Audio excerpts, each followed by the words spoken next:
nga ni changement bi pouvoir moom mooy tax nit di changer wala lan la très bien dafa am benn auteur bu tudd Marc Aurèle c'est un empereur philosophe dafa doon wax mu ne saa yu xëyee le matin waxal ni dinaa dajeeg ku ma mun a war ku ma mun a décevoir ku ma war a mun a saaga ku ma war a mun a teg lu bon wala mu teg sama der lu ñaaw lan la ñu bëggoon jàngal foofu mu yaa gis nit da nga war di xaar parce que yëfu nit la li ma lay wax nii parce que ñoom tant que jógewuñ ci logique bi ma la bëgg expliquer mu ne dès l'horreur prépare-toi à rencontrer koo xam ne day ñëw pour mun la wor soo waxee suba da ngay jàpp ne si dund la koy jëlee mun nga gis ko la wor mun nga gis ko la trahir mun nga gis ko am déception ci yow lan la ñu bëgg a jàngal mooy nit la ñu ñaari partie la ñu am ci nit partie ange partie démon Serigne Samba yi yàlla na ko yàlla yërëm dafa doon wax mu ne nit su góorgóorloo mun na nekk malaaka su sàgganee trop mun na dem ba yees mala donc ça veut dire quoi il y a une partie ange partie démon loolu ci nit la nekk mooy nit motul noonu la doon wax sànq ci plateau l'homme est un être di devenir dañ koy corrompre dafay changer day évoluer léegi bugg a xaar ci moom mat mooy indi déception bi ñuy am la plupart du temps aujourd'hui est-ce que li ñuy njortu loolu la su amee waruñoo bett parce que yëfu nit la ñuy def est-ce que lu baax la dama lay wax déedéet est-ce que lu mën a nekk la dama lay wax waaw léegi nag xam nga li ñu ci lan la ñu war a génn mooy ce que Kant disait le sommeil dogmatique xam nga mooy lan nga yaakaar ne ñii mën nañu ànd suba ba ngoon jot te dara lu ñàgg seen diggante soit dañuy naxante wala dañuy def yëfu seytaane waaye ay nit yu ànd nekk nit dinañu xuloo dinañu xeex dinañ jàppante léegi nag est-ce que jar nañuy wor lu mën a nekk la est-ce que moom moo am foofu nag lay yooyu ni sama réflexion dañuy rester sur des faits mooy gën a simple Sonko moo ñu waxoon may Diomaye on est tous d'accord déggatuma fu mu waxee ne du ma Diomaye te Sonko du Diomaye man déggaguma boot wax boobu moom moo ñu jaayoon ne man maay Diomaye mooy man si base boobu lañ jëlee suñu carte jox ko waa Pastef Diomaye daal di toog ne su ma naree joteeg Sonko bàyyi politique ñun ñëpp dégg nañ ko mu tuddee ko doom tuddee yaayam mu daal di toogaat ne sama chaise bi jarul mu koy catal na ko xool bu baax jéem naa fukki at mënuma ko fal moom mu jéem fukki fan kon xam na dooley Sonko mu ne nag am premier ministre bu mel ni moom lu jafe la waaw man damay rafet njort Abdou Diouf moo doon wax mu ne entre deux interprétations je prends toujours la meilleure ba tey ji ñuy wax ak yow dañuy observer un silence kon ñun suñu sañoon on va rester sur des faits lu koy gën a corroborer mooy su nekkoon seen problème yegg na bu fa ko nit ñi foog yaakaaruma ne tey ils ont lancé des choses dem ci communiqué bi gis naa ko concernant la souveraineté dinañ ci ñëw yaakaaruma ne ñu ma dinañ àndaat di liggéey avoir des différends man gëm naa lu am la waaye yegg na ci foo xam ne duñ mën a liggéey je ne le pense pas léegi nag man li may recommander mooy une forme de prudence laay recommander mën nañ gis actes yoo xam ne mën nañu éveiller mën na am mën nañu bañ a bett parce que Diomaye pour man nit la Sonko nit la c'est des humains est-ce qu'ils sont capables de trahir de faire ça lu mën a am la est-ce que moo am l'avenir va nous le dire mais man li ma gëm mooy devait rester sur des faits ci ñoom ñaar Sonko duñ ko jiitu ci mbar parce que moom moo nekk suñu responsable moom mooy wax dañ koy xaar boobu rek dégguñu mu wax dara à part lu mu wax keroog par rapport diw du nekk lii diw du nekk lii est-ce qu'il y a des évolutions l'avenir nous dira mais moom moo ñu waxoon may Diomaye may Sonko léegi au-delà de ça Binta mais mooy Diomaye bi mooy Sonko bi moom moo ko waxoon jaay ñu ko mu jàpp taxawaat également publiquement nee na moom luy yàqu du jógee si moom te am na yàqin du jógee si ki nga xam ne moo di Diomaye mais tey suñu gisee ni mbiri di doxee benn problème bi moom mooy benn nit mooy problème bi moom moo di Mimi Touré ndax parce que fi jàpp nañ Mimi Touré warul jiite coalition ki nga xam ne moom moo di premier ministre Ousmane Sonko jàpp na ni également keneen mënul warul jiite coalition ku dul Aïda Mbodj donc mën nañ jàpp benn problème moo nekk seen diggante moom moo di Mimi Touré est-ce que jàppoo ni président mënoon a dakkal coow li génnee ki nga xam ne moo di Mimi Touré ñu xool keneen ki nga xam ne moom la ñuy tabb mu jiite li nga xam moo di coalition bi très bien léegi nañ ko analyser autrement est-ce que réellement Mimi problème la est-ce que ça ne les arrange pas madame depuis combien de temps on ne parle que de Pastef nañu wax rek ñu def analyse bu froide bu simple depuis combien de temps Pastef occupe l'espace médiatique plus d'1 mois vous entendez d'être caché vous entendez Macky Sall vous entendez l'opposition vous pensez que ça c'est le hasard il faut aussi parfois ñu analyser autrement même par l'absolu s'il le faut même suñu bëggee naïf trop suñu ñu neexee mais pourquoi d'un seul coup xam nga tax wax la ko xam nga sooy def yow dara dañ naan mañ Alioune li lan nga ci jublu moo wax la le pourquoi waaye léegi dama lay laaj Diomaye ban intérêt la am tey changer coalition c'est une question difficile à répondre dañuy def analyse lu tax mu war a quitter ci koo xam ne ñëpp xam nañu c'est l'homme le plus populaire au Sénégal pour dem feneen dem ci koo xam ne amul base. muy Mimi Touré. dem ci koo xam ne amul base muy Abdourahmane Diouf. Vous pensez que il est assez naïf à ce niveau-là? Je ne le pense pas. Pourquoi mu def loolu moom rek moo xam moo tax ma ne la nañ interroger les faits ñu xool depuis un moment lan la ñuy wax ak lan la ñuy bàyyi. C'est comme si le Pastef s'oppose à Pastef soo ko xoolee à un moment. Wade disait homme politique il faut qu'on parle de toi en mal ou en bien mais plus en bien mais depuis lors lan la ñuy wax Sonko Diomaye. Sonko tukkiwu fi Diomaye tukkiwul. ñaari conseiller ministre amu fi.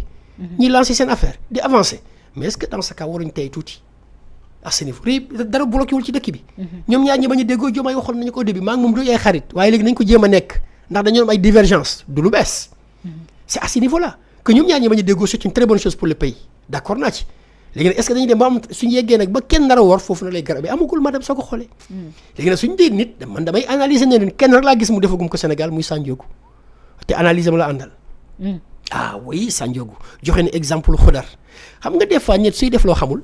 yow da ngay am tendance ne lii mooy lan Moussa bi mu àndee Xodar muy poser ay actes da ko doon laaj rek mais Xodar xamoon na li mu doon def lan est-ce que ñun tey xam nañu tax Diomaye def lii c'est le seul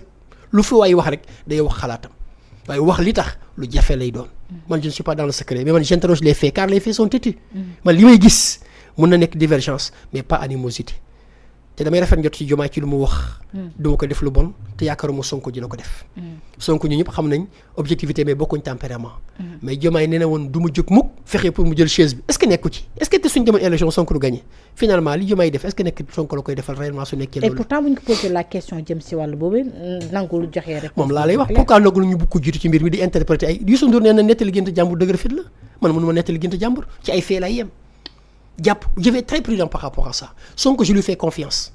sëga moo génn ci ay loxoy Macky Sall yenn loxo yi du koy tëj ci kàttanu yàlla man loolu laa gëm te heure bu ñu ko dégloo topp ko moo tax Diomaye ñëw président xam nga dafa wax la loolu toogoon nañ fi benn moment boo xam ne waa ñekk la ñuy def ay guddi da ngay jóg waa Sonko fan lay jaar ba génn ci lii yàlla subhanahu wa taala moo ko defal jàmm ak stratégie bu mu yor moo tax tey mu daal di falu waaye est-ce que kooku duñ ko wóolu bàyyi ko mu defal nit soo ko jiitalee doo ko faxasal duñ ko njëkkalante moi je l'écoute on observe suñ demoon élection suba ñu tas assemblée nationale leer na la Pastef va revenir beaucoup plus fort. yow waaw soxna si loolu ñëpp ko xam Sénégal. mais Bougane Gueye Dany mi ngi koy wax fii de waa gëm sa bopp. ñu ne que vaut la parole de Bougane ñun assemblée nationale les cadres de gëm sa bopp ñun assemblée nationale dañ koy. que vaut la parole de Bougane dissoudre. que vaut la parole réellement de Bougane. Bougane ne pèse absolument pas grand chose dans ce pays wax ma koo xam ne au moins mën na nekk concurrent moom ku amul député assemblée nationale madame. naka nga mën a wax dem ci plateau yi wax c'est très facile comme moi j'ai pas de base je n'ai rien encore que j'ai même plus de militants que moom donc ça me pose un souci réel. que vaut la parole de Bougane ou bien de Siré Sy ou de quelqu'un d'autre seen xalaat la ñuy wax mais les faits ñëpp ko xam madame et notre baromètre c'est les dernières élections 130 députés Sonko n'est pas n'importe qui madame nekkul dama koy défendre ba non dama gis ay faits yu mu teg mu nekkoon ci benn situation bu difficile ñëpp jaaxle mu génn ci donc pour man c'est dans l'entrée de personne yaa gis tey lu ñu xeex ci ñetti at yi pour man xeex dafa doy te mënoo xeex ba indi Diomaye président après nga bëgg a xeexaat pour le même système yàlla xam ne ça pose un souci c'est une incohérence même que tu vas noter tu vas encore déployer beaucoup d'efforts pour combattre le système que tu as mis en place boo xam ne Sonko moo la wax ne la may Diomaye bañ fal ko après ça pose un souci réel man li ma bëgg moo ñu xaar ba ci kanam ba xam naka lay mujjee léegi nag su nekkee dañoo dem ba ci biir ñu ne léegi Diomaye dafa yut candidat mais écoutez Pastef à sa force tranquille madame le tigre n'a pas besoin de proclamer sa tigritude man maa mun lii nañ dem élection ñu xool ku nekk ni nga mënee te nag yàgg nañ dem élection ci dëkk yi de ku nekk xam yaay kan coow dina bëri Bougane demoon na ñoom Barth demoon na mu nekk une grande coalition finalement fu mujj une montagne qui est accouchée d'une souris mu perte mairie Dakar Sonko ñëpp ko xam biñ ko xamee ba tey utalul boppam dara lépp luy utal ay jàmbur mooy lan fal na maire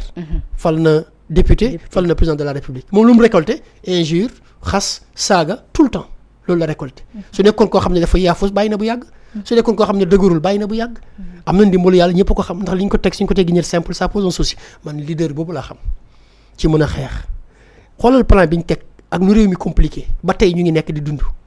kon ça veut dire quoi ces gens ont une vision mais dañ leen ñaanal seen divergence yi ñu aplanir ko te jéem a liggéey man loolu laa gis jugeons des faits attendons maintenant que les choses se précisent pour se prononcer mais vouloir nettali gént jàmbur man dama ko ragal moo tax du ma ci nekk du sori en général très bien ci loolu également Ousmane Sonko suba na jànnoog inchallah député yi ñu gis ñenn nañ ci opposition bi wax député opposition yi daal dinañu boycotté ndax ñu ne bu ñu demee foofu di leen jox assez de temps mais dañ leen di xokkatal ba tax na du ñu dem daal fekkee taxawaay njiitalu Pastef. C'est une fuite de responsabilité, madame. Un député, il est élu par qui? Par le peuple. Par conséquent, da nga dem représenter peuple bi bul fàtte ne ñoom dañoo yaakaar ne Sénégal démb la xew mais madame yaa ngi fàttaliku temps wu ñoom APR. mais même chose moo doon am na temps de parole dara changé wu fi ah c'est que ñoom ils supportent mal l'opposition rek loolu la dañoo mënul opposé wu yow dañ la fal dañ la yónni jox la benn minute ne leen kat lii moo fi am dañ ko war a combattre benn minute la ñu ma jox waaye dinaa ci wax li ngeen soxla Sonko ko ñoom ñi dem ñu war dem Sonko peuple bi lay waxal te heureusement le peuple l'écoutera te son discours que ñu nekk fa ñàkk fa nekk ça passera parce que nit ñi dañ ko interroger et Sonko c'est une bête médiatique il y a beaucoup d'actualités, il y a beaucoup de choses certainement ce problème là bi ñuy wax ni mag yow mun nañ ko ci laaj on l'attendra